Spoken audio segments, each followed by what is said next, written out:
আজি প্ৰমোদ বড়ো নিজকে যিমান নিকা বুলি দাবী কৰে সেকাহীনভাৱে কাম কৰিব খোজে বা তেনে ধৰণৰ এটা অভিপ্ৰায় আছে বুলি আমি কম বেছি পৰিমাণে আমি অৱগত যদি আমি নজনাকৈ আপুনি কিবা কৰি আছে সেইটো বেলেগ কথা কিন্তু কথাটো হ'ল যে তাৰ মাজত যে আপোনালোকেও যিসকল বিপিএফত থাকোতে দুৰ্নীতিৰে পুত খাই থকাৰ অভিযোগ আছে তেনে লোকসকলক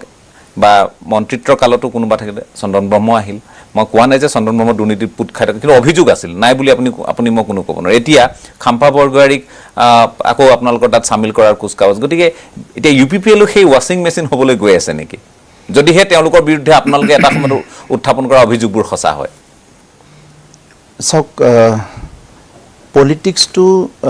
80 তাৰিখত অল ওভাৰ ইণ্ডিয়া কিছুমান মানুহে আইডলগ বা আইডিঅলজি হিচাপে লৈ পেলাই কাম কৰি আছে আৰু কিছুমান মানুহে ধৰি লওক এজেণ্ডা লৈ কাম কৰি আছে ঠিক আছে তো আইডিঅলজি লৈ পেলাই কাম কৰিবৰ কাৰণে যে মই যদি লেফট নহয় মই যদি ৰাইট নহয় মই কোনো এটা উইঙত নাই আমি এটা সাব ৰিজনেল পাৰ্টি দা ৰিজনেল পলিটিক্যাল পাৰ্টিত আছো আমি পলিটিক্সত আহাত আমাক যদি কিবা আইডিঅলজি বা কিবা ধৰি ল'বলৈ দিয়ে প্ৰথম আমাৰ এজেণ্ডাটো আছিলে কি জনগোষ্ঠীটোৱে ৰাজনৈতিক অধিকাৰ পাব লাগে তো এতিয়া এটা সীমিত ৰাজনৈতিক অধিকাৰ পাইছে সেইখিনি বাস্তৱত ৰূপায়ণ কৰিব লাগে যে এইখিনি পাৱাৰটোকে ইউজ কৰি দুখন স্কুল দুটা ৰাস্তা নিজৰ সংস্কৃতি নিজৰ কিবা কিবি অলপ কিবা কৰিব পাৰে নেকি আমাৰ অঞ্চলৰ কাৰণে নিজৰ আৰু লগতে আমাৰ লগত বসবাস কৰা জনসাধাৰণে কৰিব লাগে হিটো হল ফাৰ্ষ্ট এজেণ্ডা সো হিটো চাই আছো ইয়াৰ লগতে যেহেতু ৰাষ্ট্ৰীয় পৰ্যায়ত বা ৰাজ্যিক পৰ্যায়ত কাৰবাৰ লগত থাকিব লাগিব আমিতো অকলে আৰু দেশত চৰকাৰ বনাব নোৱাৰো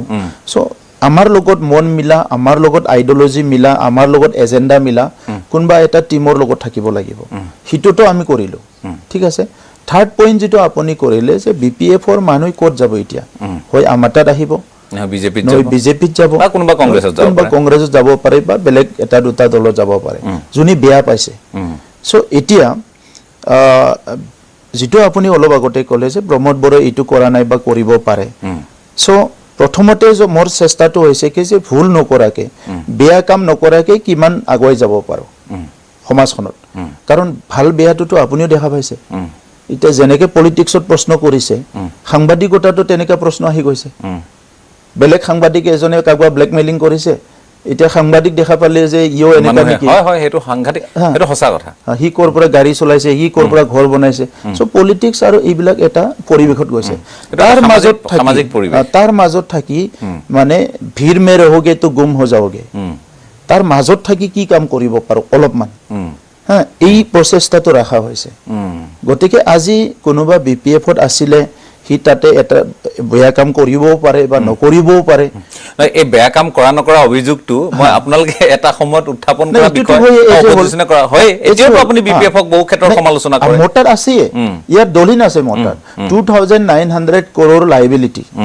ইয়াৰ ভিতৰত 1500 কোটি টকা কোনো হেড নোহোৱাকে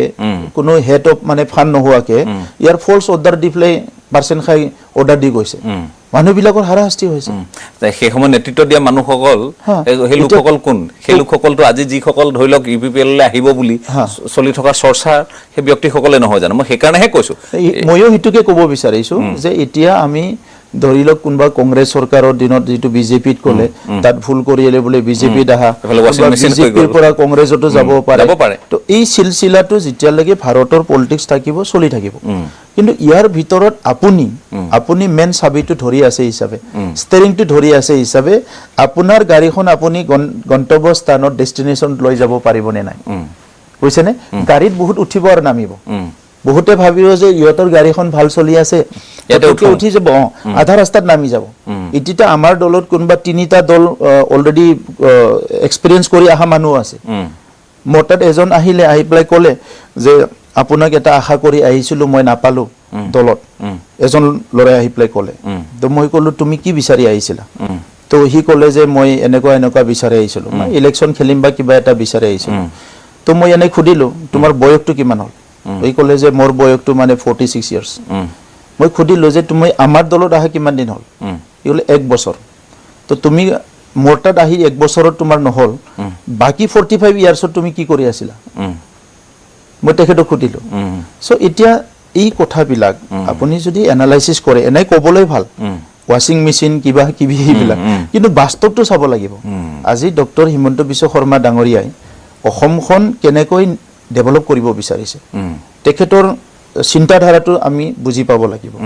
যে অসমখন উন্নত ৰাজ্য গঢ়াৰ কাৰণে যিটো কাম কৰিছে তাত কোনটো কোনটো বিষয়টো তেখেতে গুৰুত্ব দিছে মানে এটা ছেকশ্যনেটো কৈ থাকিব যে তাৰ কোৱাই কাম এই কাৰণে গানো ওলাই গৈছে লোকটো কেহেংগে হা কেহনা